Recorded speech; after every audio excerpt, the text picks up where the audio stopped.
entrevista. Alejandra Gámez Zúñiga, ¿cómo estás? Muy bien, ¿y tú? Yo te veo estupendamente bien. Ah, eso es excelente. Tienes buen oftalmólogo. Ay, no, yo me fío de mi intuición. Una mujer emprendedora, ¿no? ¿Tú te defines como emprendedora, una mujer valiente, una mujer aguerrida? Uy, qué guay, preséntamela. No, pero está bien, tú tienes los pies en el suelo, sabes muy bien lo que quieres, cómo conseguirlo y hacia dónde vas. Efectivamente, sobre todo tratar de tener una coherencia, ¿no? Lo que piensas, lo que dices y lo que haces, pues que vayan en línea. ¿Dónde naces, Alejandra? Yo nací en Pereira, en el eje cafetero, en Colombia. Pereira, como en nuestro teatro. Sí, efectivamente, con I latina. Sí, con I latina, como aquí también. Véndenos tu pueblo. Wow, eso es buenísimo. Tienen que tomar café. ¿Café? Sí, claro, porque Pereira es la capital del eje cafetero. Ah. Entonces me crié entre montañas. Mi familia, mis ancestros realmente son del Valle del Cauca, Cali, Palmira, caña de azúcar. Entonces tengo una mezcla bastante interesante. ¿Pero tú te has dedicado alguna vez a la plantación? No. ¿O lo has visto en perspectiva? No, yo en Colombia soy ingeniera comercial, egresada de la primera promoción de la Universidad Libre, y me dediqué a tomar mucho café y a promocionarlo sobre todo, pero no. Ahí justamente trabajaba en televisión, trabajaba en un canal de televisión que se llama TVA Noticias. Oye, pues ya estás tardando de hacer un proyecto por aquí. Bueno, hace 25 años, ha llovido un poco. Bueno. Luego emigré aquí a España de forma legal. Pero entre medio hay muchas cosas. ¿Cómo era Alejandra de pequeña? Alejandra Peque vivía en el Valle del Cauca, en Palmira Valle, sobre todo en el núcleo familiar de mi madre, de la familia Zúñiga. Mi abuela Raquel Rodríguez fue un pilar muy importante para mí durante toda la trayectoria. Y me río porque a veces le digo a mi madre, y las locas de mis tías también tienen que ver con todo esto. Sí, con todas. ¿Bonita familia? Sí, grande. Sobre todo grande. Bueno, mi padre y mi madre son tres. Mi padre es ingeniero mecánico, mi madre estudió electrónica, ella desarrolló sus estudios en Bogotá. Fue una época difícil porque una mujer que estudiara electrónica en esa época era, vamos. Y fue un ejemplo para mí durante toda la vida, sobre todo las mujeres, ¿no? Mi abuela, mis tías, mi madre.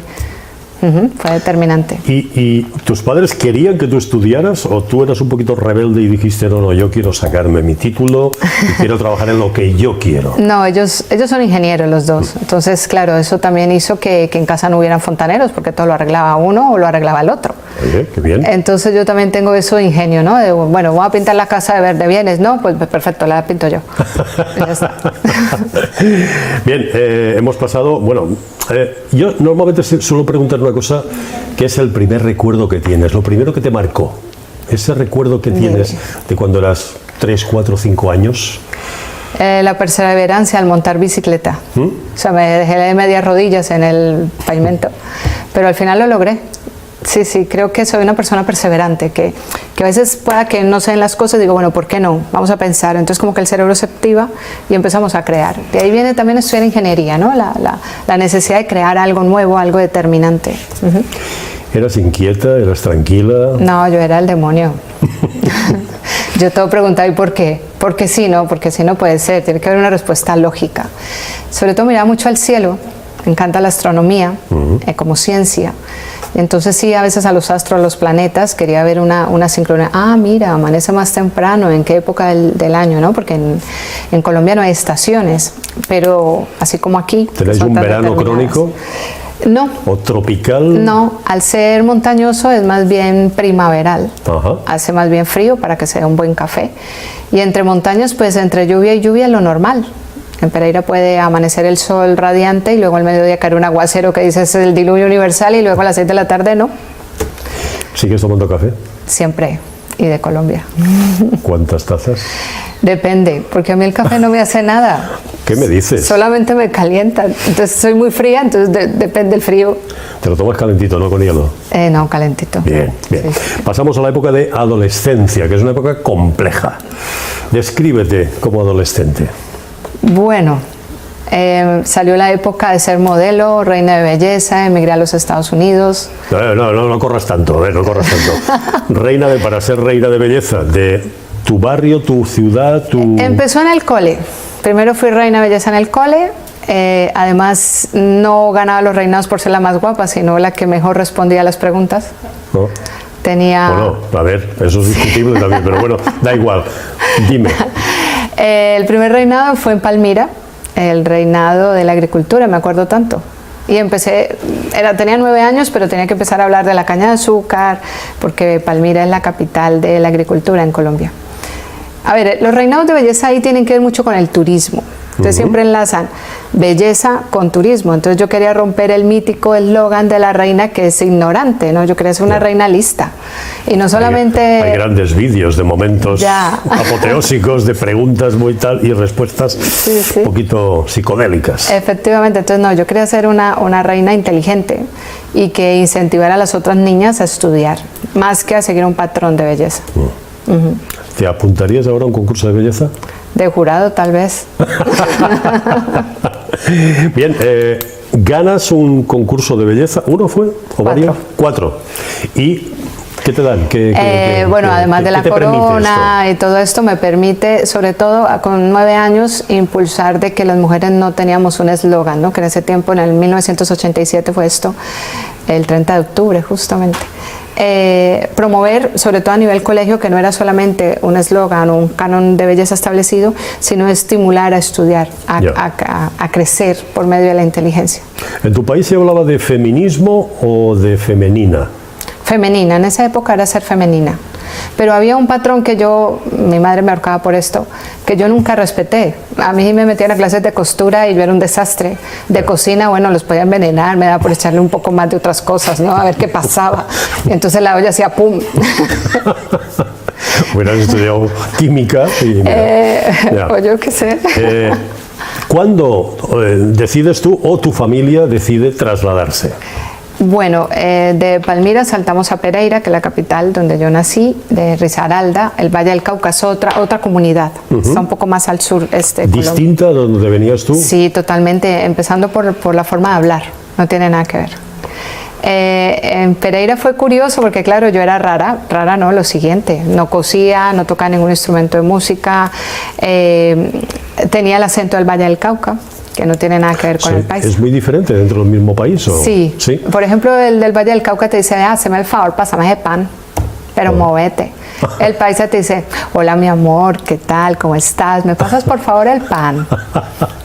Es un poco como en España también, pues escuchar o hablar un vasco, escuchar un andaluz, un catalán, un valenciano. Entonces, claro, tú imagínate que digamos ahora llega, yo que sé, un andaluz con un acento muy cerrado al cole, pues todo el mundo, wow. Claro. ¿No? Y además que yo tenía unas ideas un poco diferentes, entonces pues llamaba bastante la atención. ¿Has sido líder siempre o has marcado tú el camino? Sí, normalmente sí, pero me gusta mucho trabajar en equipo, o sea, como convencer a otros a que vengan y hagamos esto en pro de... ¿De ahí pasas ya a Estados Unidos o hay algún paso intermedio? No, luego en Pereira gané otro reinado, que era Miss Belleza Juvenil Risaralda. Y ese tiempo fue muy cómico porque, bueno, cómico para mí, para otra gente no tanto, fue la época del narcotráfico en Colombia, que estaba muy marcado y la mayoría de las chicas, sobre todo de barrios muy bajos que tenían poca opción a estudiar, de impresionar al narcotraficante. Entonces ese no era mi caso y yo lo veía totalmente opuesto, yo lo veía del otro lado de la barrera. Yo veía de que por medio del estudio y del trabajo se podían lograr cosas, no a la inmediatez, pero sí se podía hacer. Y sobre todo tener dignidad de decir, lo he hecho bien sin hacerle daño a otra persona. O sea, has tenido visión de futuro. Sí. Pero una visión de futuro no, como decías tú, no yendo a lo fácil, sí, sino que esforzándote. Pienso que en la vida siempre hay grados de dificultad. Tú eliges el qué, el cómo y el cuándo. Entonces, si tú dices, no, me voy por el camino corto porque probablemente es el más fácil, pues probablemente no, a lo largo que lo vayas yendo por él no sea así. Entonces sí pienso que hacer las cosas bien, con una ética, con unos valores, puede ser determinante a la hora de ver resultados. ¿Te arrepientes de algo de ese camino que te ha llevado hasta aquí? No, de nada. Pienso que todo lo que, incluso los errores que se cometen, es lo que te hace y te fortalece para ser lo que eres ahora. Y luego me imagino que hay un cambio importante en tu país y Estados Unidos. Totalmente. Luego de ese reinado, yo terminé los estudios en Colombia, emigramos a los Estados Unidos, ya parte de la familia de mi madre. ¿Ya eras ingeniera entonces? No, estaba en el cole. Vale. Hay que tener en cuenta que en América es distinto a Europa. Digamos, por ejemplo, ahí primero hacemos primaria, que son 5 años, luego hacemos lo que aquí llaman la ESO, y es continuado y se engancha con el bachillerato. No te dan un título al terminar la ESO. Pues yo cuando terminé el bachillerato fue que emigré. Entonces, al llegar a Estados Unidos, ya parte de la familia de mi madre vivía allí, en New Jersey. Entonces sí vi otra realidad, vi otra juventud, conocí al capitalismo puro y duro. Era muy curioso porque cuando yo llegué había salido la película de Walt Disney, Pocahontas. Y entonces, entre tanto rubio, pues yo era Pocahontas. Tienes una retirada, que lo sepas, ¿eh? Entonces, claro, ahí empiezas a ver otro mundo, ¿no? Otra realidad, otro idioma. ¿Tú hablabas algo de inglés y otro? ¿Qué va? Yo del What's your name, where are you from? Nada más. We are the world, we are the children y poco más. Y yes, always. Mucho yes. Yes. Pues ese yes me costó bastante, ¿eh? Porque claro, me hacían propuestas que yo no entendía muy bien y yo decía que sí. ¿Deshonestas todas? Venga, no. Pero americanos. Efectivamente, siempre. Además, americanos somos desde Canadá hasta Argentina, ¿eh? ¿Ah, sí? Hombre, claro. Bueno, sí, claro, el continente americano. Efectivamente. Porque vosotros, quitado lo que es Centroamérica, sois hispanoamericanos. Totalmente. Y nosotros somos latinoamericanos, porque proviene del latín lo nuestro. Yo también defiendo esa teoría, también me sé la historia. Está un poco tergiversado todo esto. No, pero algo he leído. Y sí, estoy totalmente de acuerdo con ello. Bueno, hay una explicación lógica. Lo nuestro viene del latín y nosotros trasladamos allá lo hispano a, en este caso, el continente americano. Claro, de ahí viene Hispanoamérica. Correcto. Llegas allí y te encuentras, había más personas de tu pueblo, más, no tanto, más hispanos. No, a final del siglo pasado, hablar en propiedad, eso no era lo común. De hecho, habían boutiques donde el letrero ponía no se habla español, se habla inglés. ¿Vale? O sea, había un racismo puro y duro. Era la época en que, por ser de raza india, me sacaban del establecimiento. Y era normal, ¿eh? Era normal en esa época. Estamos hablando de hace 4 días. No tanto. Bueno, final del siglo pasado, llevamos 25 años de 1996, o sea, 30 años. Es que finales del siglo pasado. Claro, nos venden un país abierto con la libertad, el sueño, no sé cuántos, pero luego hay mucha cosa que me imagino que la América profunda es otra historia. Eso te iba a decir yo, efectivamente, si tú ves demográficamente, Estados Unidos está muy al Atlántico o muy al Pacífico. ¿En qué partes de Estados Unidos viviste? New Jersey. ¿Y qué tal es aquello? ¿Muy del oeste todavía? ¿O? No. A ver, bueno, eso no se lo preguntes a un neoyorquino. Vale. Pero no, yo tengo buenos recuerdos de Estados Unidos. Me hizo ver que era la primera potencia, ver el sistema capitalista puro y duro, cómo se trabaja, el tema de impuestos. Además, ahí lo que digamos es legal en New Jersey, puede que en Florida, ¿no? Entonces, eso también hay que entenderlo. Los estados se diferencian. Sí, puede llegar a ser totalmente opuesto. Una cosa que la otra.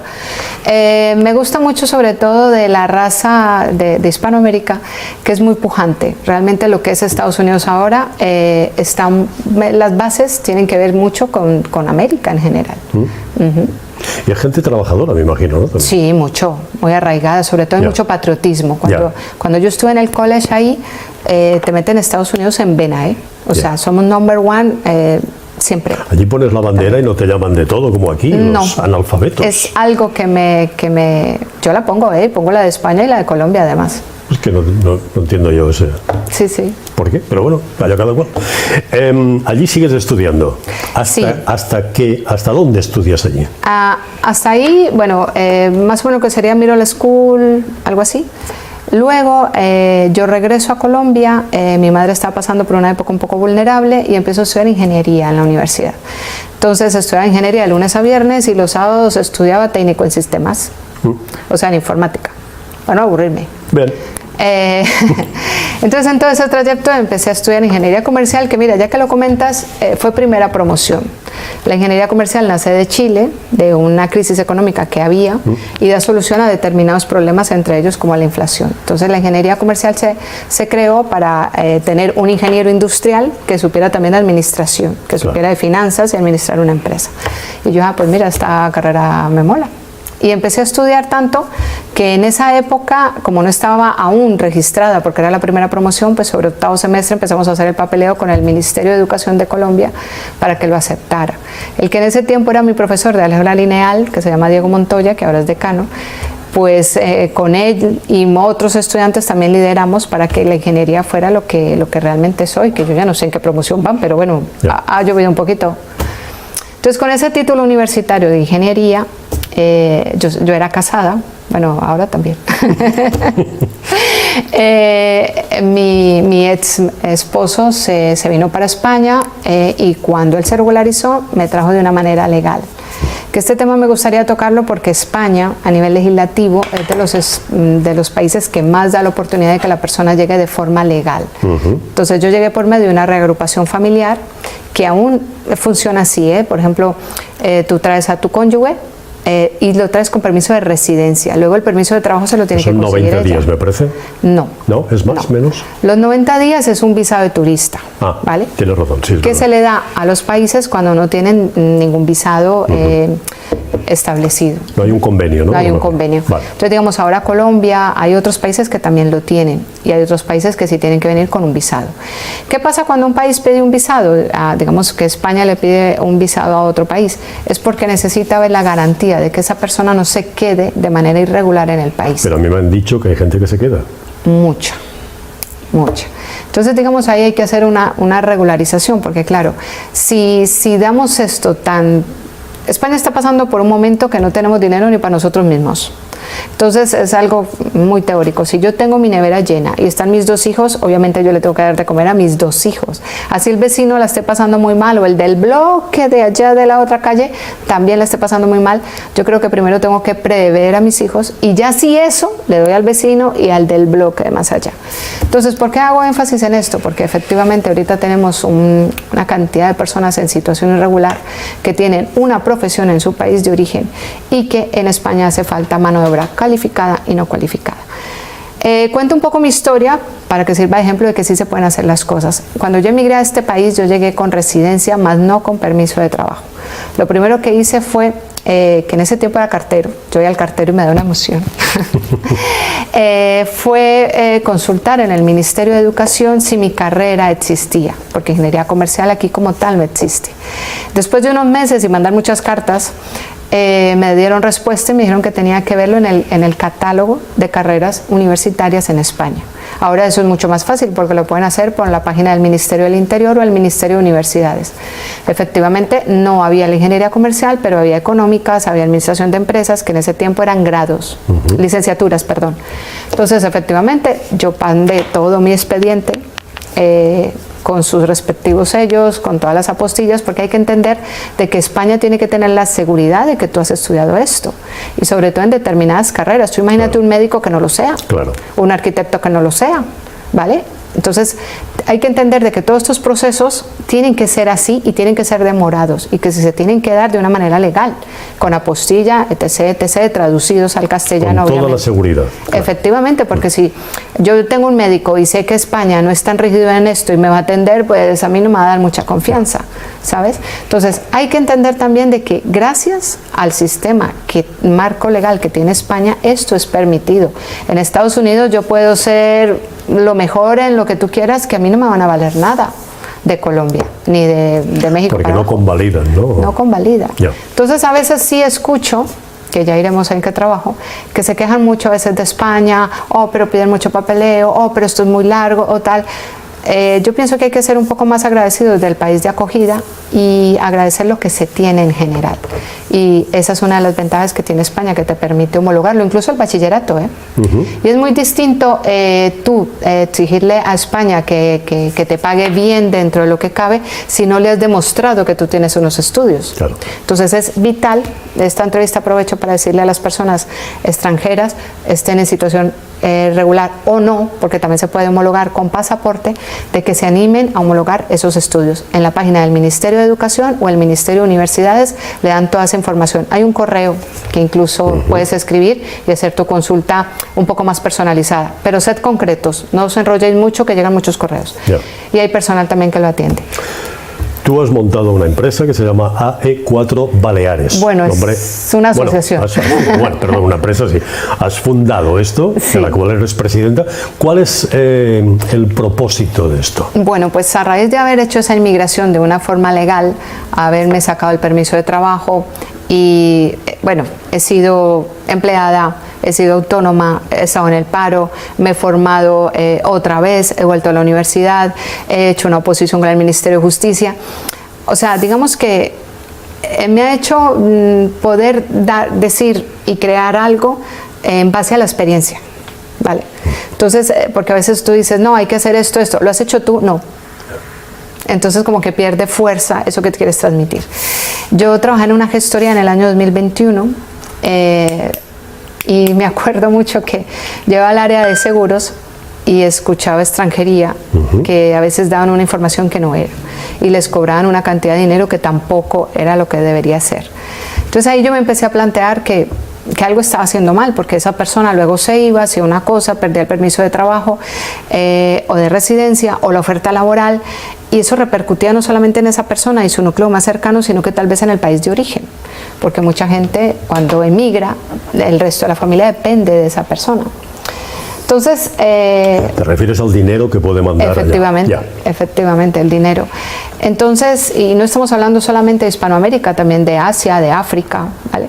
Entonces, con el conocimiento que tenía cuando homologué la carrera aquí en España, yo había estudiado Derecho Penal, Civil, Derecho Comunitario, entonces sabía de que lo que le estaban diciendo no era correcto y que iba a tener un impacto negativo. Entonces ahí empecé a estudiar mediación en la Universidad Europea. Y entonces un proceso complejo en Colombia en el 2021. Entonces con dos compatriotas más hicimos una manifestación pacífica, no teníamos asociación, no teníamos ni idea y lo hice a nombre propio. En Vara de Rey, esto fue el 15 de mayo del 2021 y fue una manifestación que nos fue muy bien. De ahí surgieron muchas cosas, entre ellas el que había una necesidad latente de la población de saber cosas y leyes de extranjería. Cuando el extranjero llega aquí no sabe qué es un COMCEL. De hecho, a veces se lo pregunta a alguien de la península y tampoco. No saben qué es el ayuntamiento, porque en muchas partes se llama alcaldía. Y ayuntamiento lo relacionan con yunque. O sea, no tiene nada que ver. Entonces dije, bueno, aquí hay que empezar a explicar qué es un ayuntamiento, qué es un COMCEL, qué es el gobierno y qué es la delegación de gobierno, que es realmente quien determina todo lo que pasa en inmigración y extranjería. Entonces, a través de ese llamado, empezamos a ver la idea de crear una asociación. Entonces, como yo no tenía ni idea, me fui a los que saben, a los profesionales. Me fui a la PYME, hablé con María Ángel Marí, economista, secretaria general, y me dijo, mira, Ale, esto funciona así, así y así. Y hay que ponerle un nombre. Yo le dije, vale, ¿y qué nombre le ponemos? Y ella me dijo, Asociación de Empresarios y Emprendedores de Ibiza y Formentera.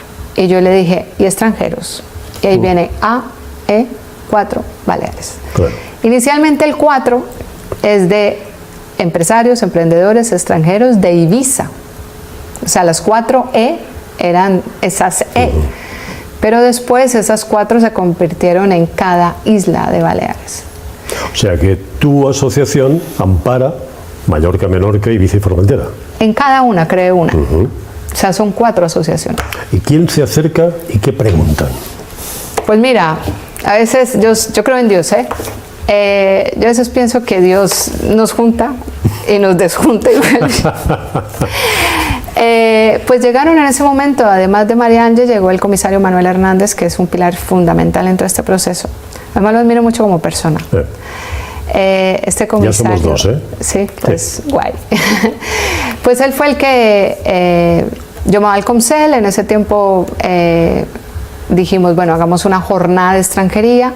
¿A quién invitamos? Y yo, bueno, pues tiene que haber alguien de Policía Nacional, porque es el único ente de seguridad que regulariza a los extranjeros. Entonces, desde el COMCEL enviamos una invitación a la comisaría, inicialmente alguien de extranjería, estaban de vacaciones porque además nos dieron una fecha 7 de diciembre del 2021. Claro, el 6 es fiesta, el 8 también, a ver quién viene, ¿no? Puente es un puente. Claro, claro, por favor. Bueno, eso es un puente sagrado, sagrado. Además, entonces por eso te digo que cosas de Dios, porque pues se llenó dentro de lo que cabe, porque era coronavirus, había que tener una distancia, y fue tanto que hubo que encender la pantalla. Entonces vino Manuel, nos presentó los servicios de Policía Nacional.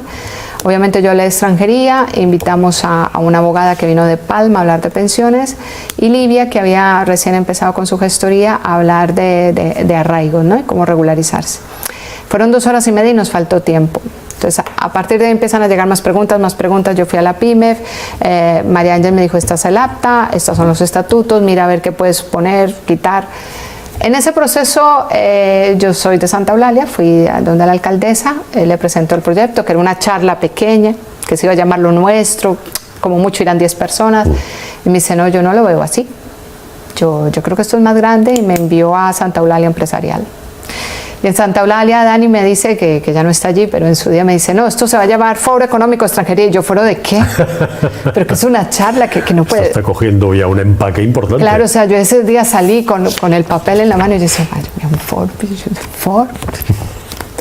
En fin, una cosa lleva a la otra, empiezo yo a estudiar mediación en la Universidad Europea, y un día me dice Manuel, bueno, un día de tantos, que dónde hago las prácticas, y yo, no, en la gestoría. de me dice, ¿por qué no la haces aquí? Yo, claro, no me diga más.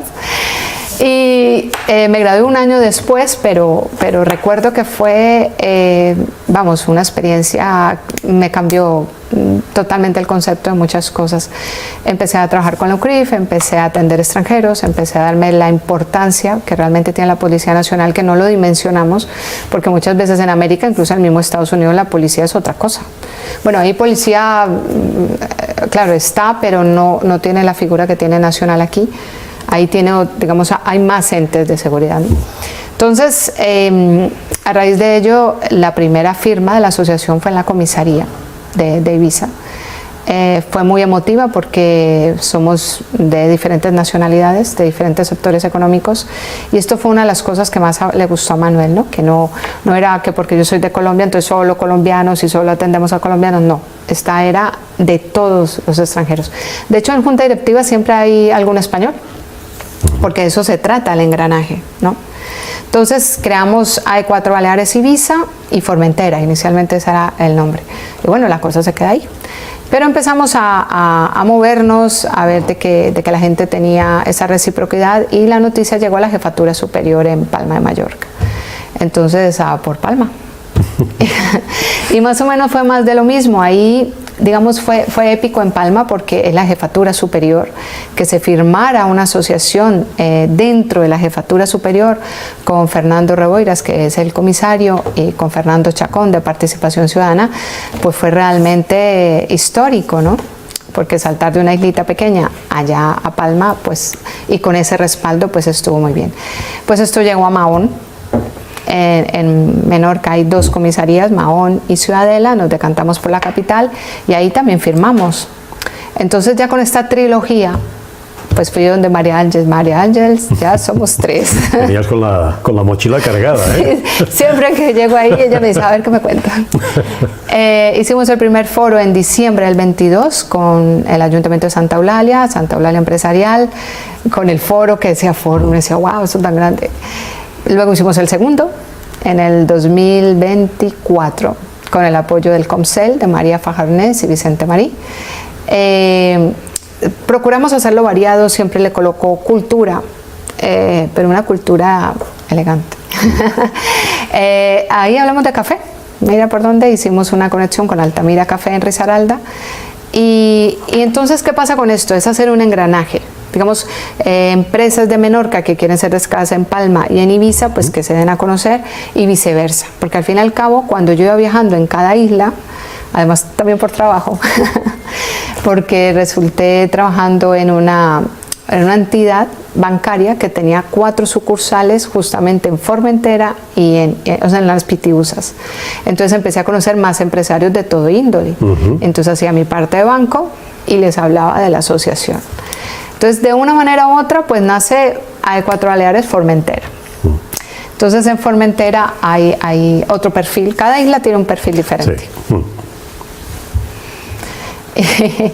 Y a partir de esas 4, hacemos el tercer foro económico, que fue hace poco, el 7 de marzo en el Teatro Ches Forteza. Y para mi asombro han salido cosas que tampoco me lo esperaba, como siempre. Pienso que cuando trabajas desde la intención de ayudar a los demás, de que encuentren un norte y puedan continuar y abrir un puente, ser un puente entre empresarios extranjeros, entre oportunidades y habilidades, pues yo pienso que las cosas pueden coger un muy buen color. ¿Cuál es el futuro de esta asociación, Alejandra? Uy, ser la primera federación balear liderada por extranjeros que mueve economía, extranjería y mediación en España. En Estados Unidos yo he escuchado que hay hispanos, sudamericanos, no sé si sudamericanos, ¿correcto también? Sí, allí hispanos le llaman a todos los que hablamos español, Ya. incluido Bueno, España. Que reniegan incluso de que siga llegando gente. Lo que pasa es que pienso que son dos países distintos, con idiosincrasias muy diferentes. Con España tenemos unas raíces, incluso estoy montando un evento que se llama Raíces de España. Claro, hay una colonización que si no hubiera sido España, si hubiera sido los ingleses, por ejemplo, pues la raza mestiza no existiría. Ya. ¿Vale?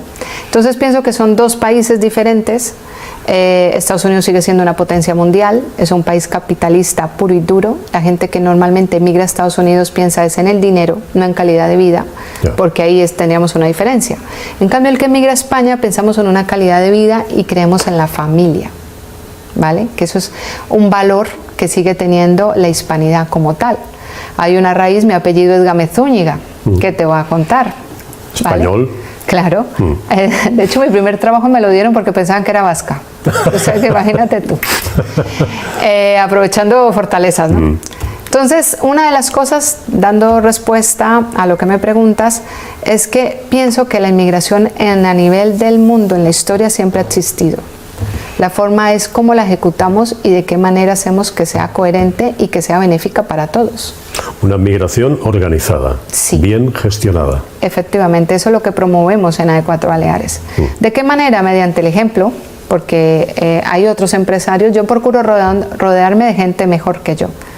Eso, cuando tienes un equipo y tienes gente mejor que tú, creces sí o sí. Ya. Entonces, normalmente los que componemos la junta directiva, porque hay otra visión.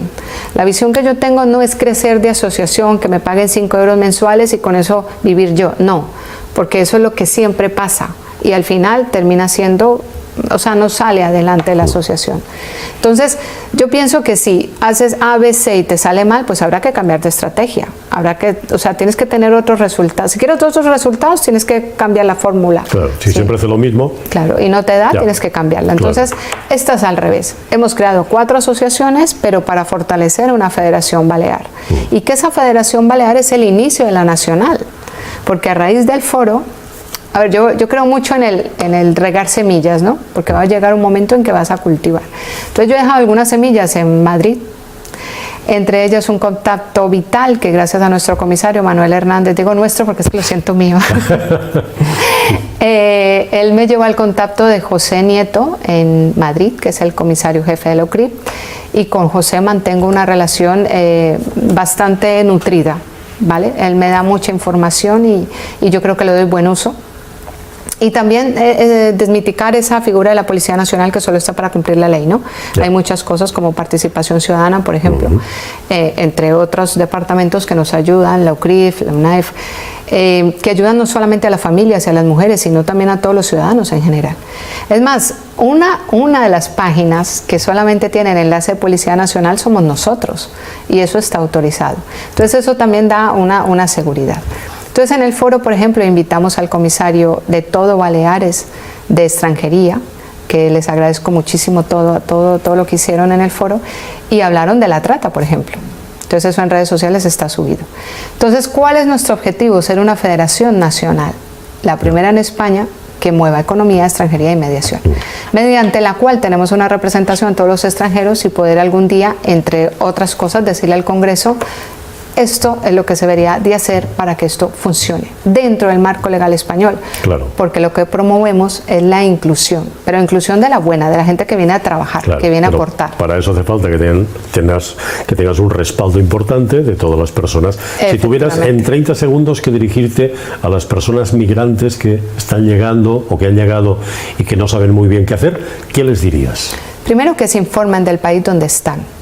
realmente si cumple sus objetivos, si quieren realmente crecer como personas. Eso primero.